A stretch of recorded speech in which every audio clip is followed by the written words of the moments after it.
Happy morning, children. I hope you are all fine and safe. Yes or no, children? Yes. So, today we are going to complete the chapter. What is the chapter number? Very good. It is chapter 7. Today we are going to complete the chapter 7. Okay. Can you remember what is the title of that lesson, children?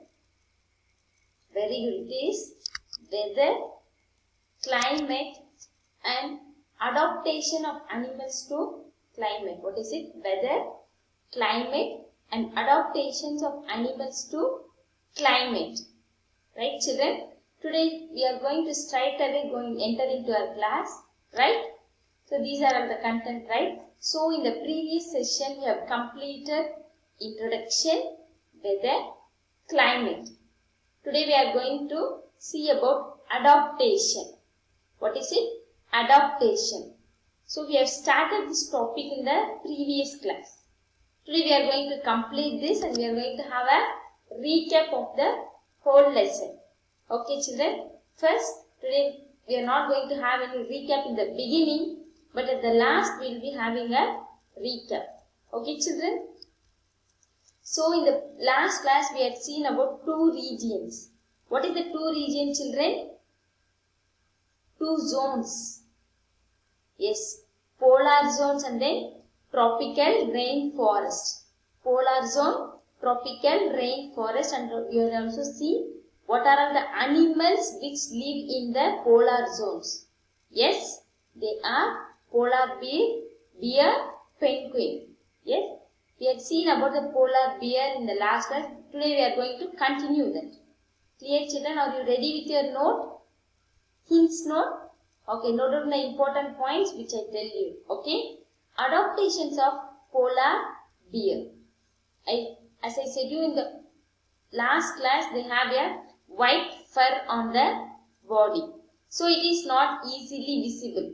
Yes or no? Because the place is entirely covered with snow. The place is entirely covered with snow. And this polar bear skin is also white. Yes? So it is not easily visible to us, and this helps in catching its prey easily. And they have two layers of fur. What is that fur, children? Skin. They have two layers of skin to protect their body from extreme cold. Okay? And they have a layer of fat under the skin. They have two layers of skin. And then below that two layer, what is that? Fat. This fat protects the cold, that is the chillness, to enter inside. It acts as an insulator. Okay, sorry, children. And their paws. What is that paws? That is their feet, legs. Their paws are wide and large. What is it? Wide and large. And it helps them to walk in the snow and also to swim in water. So the polar bear can walk in the snow and also they can swim in the water. And they have a strong sense of smell. Strong sense of smell which helps them to catch its prey. So what are the points here? They have white fur, so which helps them to easily catch its prey. And they have two layers of fur to protect their body from extreme cold. And there is a layer of fat under the skin. And they have wide paws which helps them to walk on the snow and swim in water. And they have a strong sense of smell which helps them to catch its prey. So these are the adaptation characteristics of polar bear. Look at here, children, I said you right. So its predator, that is their enemies, and prey are unable to see it. So they are not able to see this bear because the snow is also white, it is also white. And this white fur is not easily visible in the snowy white background. They have a strong sense of smell. So this strong sense of smell helps them to locate their prey. It has a long, curved and sharp claws. It helps them to walk on the ice. They have a layer of fat under the skin. It acts as an insulator. And they have two thick layers of fur. This acts as an insulator. So we have seen about polar bear. And the second one which we are going to see is Penguin. What is it?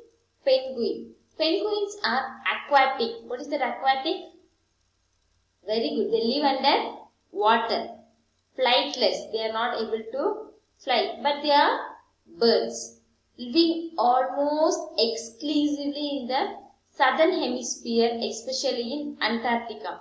So these penguins live especially in Antarctica. They are aquatic, that is, they live in the water. Flightless birds. What they are? Flightless birds.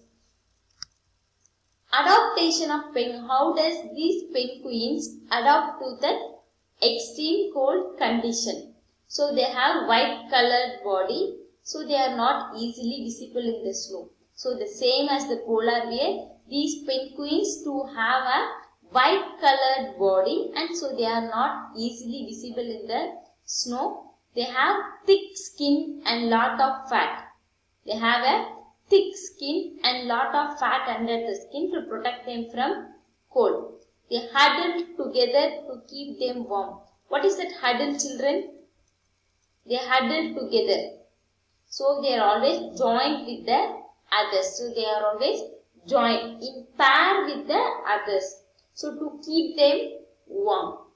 Yes? And then they have a streamlined body and webbed feet, which help them to swim in water. So the penguin are also able to swim in water. Next, look at here, children. What is this? Feet of penguin. What is this? Feet of penguin. So it helps them easily to walk on the ice, and they are also able to what? Swim in water. Both the penguin and the polar bear are able to swim in water. And there are some other living organisms in the polar regions like fish, musk, fox, seal, whale. What are they? Fish, musk, fox, seal, whale, and some birds are also there. So the fishes can remain under cold water for a long time. So the fishes can survive in cold water. But what about the birds, children? So what do the birds do for its survival? Very good, children. They migrate to other places. They move to other places. Look at here. They are called as migratory birds. So during the cold weather condition, they move to other places. After the winter season is over, they again return back to their own place. Okay, children. So they migrate to a warmer place. They migrate to a warmer place and they come back after the winter is over. So we have probably they used to come to India. So India is a warmer place compared to that Antarctic and Arctic. So most of the birds, they have a destination as what? India.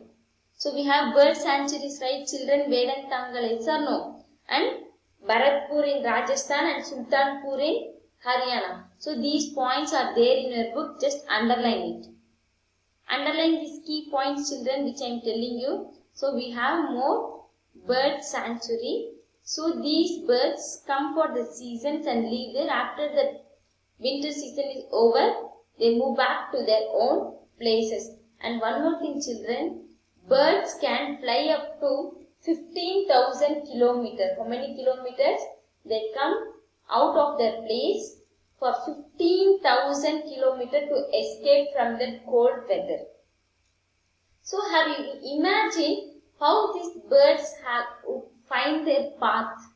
They are flying, right? So again the winter is over, they are going back to the place again, right? How? Whether someone is guiding them. So, and there are some assumptions for it. It is not correct. It may be like this. There are some points to say. So one thing is the birds may keep landmarks. And the second thing is they use the direction of sun in the morning and stars in the night to fly. And the third point is they uses the Earth's magnetic field to fly. So these are all some of the points which the birds use as a guiding line. Okay. And the second thing, what is it, children? Tropical rain forest. Up to now, we have seen the adaptations of polar regions. Now we are going to enter into the second topic, that is tropical rain forest. Now we will discuss how this tropical rain forest would be. Okay. Look at here. The tropical regions have hot climate because it lies near to the equator. I have shown you right yesterday when globe. So that red colored region near the equator is called as tropical rain forest. So this place would be hot. And the minimum temperature during cold winter would be more than 15 degrees Celsius. The minimum temperature is more than 15 degrees Celsius and the maximum temperature is more than 40 degrees Celsius in the hot summer. If you have your book, just take out your book and underline these points, children. And here, the days and night are almost equal. Whereas in the polar region, sun does not rise for 6 months and sun does not set for 6 months. But here, the days and nights are almost equal. Clear, children? And one more thing, these regions have plenty of rainfall. They receive plenty of rainfall. And the tropical regions in India. What are the tropical regions in India? Western Ghats and Assam. What is it? Western Ghats and Assam. So what are the points, children? So these regions are very hot because they are located near to the equator. The minimum temperature is more than 15 degrees Celsius and the maximum temperature is more than 40 degrees Celsius. The days and nights are almost equal and these regions receive plenty of rainfall. The tropical region in India are Western Ghats and Assam. Clear, children? Now look at here. The tropical regions in India are Western Ghats and Assam. And in the world, around the world, what are the tropical regions? They are Southeast Asia, Central America and Central Africa. What are the places, children? Southeast Asia, Central America and Central Africa. And what are the common animals which live in this tropical rainforest? What are the animals which live in this tropical rainforest? They are monkeys. What is it? Monkeys, apes, gorillas, lion, tiger, elephant, leopard, snake, lizard, insect, birds, etc. So there are the variety of animals which live in this tropical region is more compared to the polar region. So they have a wide variety of living organisms. They have a wide variety of living organisms. Shall we go to the next, children? So the first animal we are going to see in the tropical forest is red-eyed frog. What is it? Red-eyed frog. This is the first animal which we are going to discuss in the tropical rainforest. So the red-eyed frog lives on tree. Where does it live? It lives on tree. And red-eyed tree frog has a sticky pads. So these frogs have a sticky pads. What do you mean by sticky, children? They have a gum-like sticky pads on which its feet, which helps it to climb tree. So the sticky pads help this red-eyed frog to climb trees. Help these red-eyed frogs to climb tree. Listen, children, there are variety of living organisms found in this tropical forest. So the competition for food shelter is heavy. Yes or no? So here the competition between the animals is heavy for their food. What is the first one we have seen? Red-eyed frog. These frogs lives in tree. They have a sticky pads on its feet. So these sticky pads helps these frogs to climb tree. Clear, children? Shall we move on to the next one? So what is the next one? Lion-tailed macaw and toucan. What is it? Lion, tail, Matthew and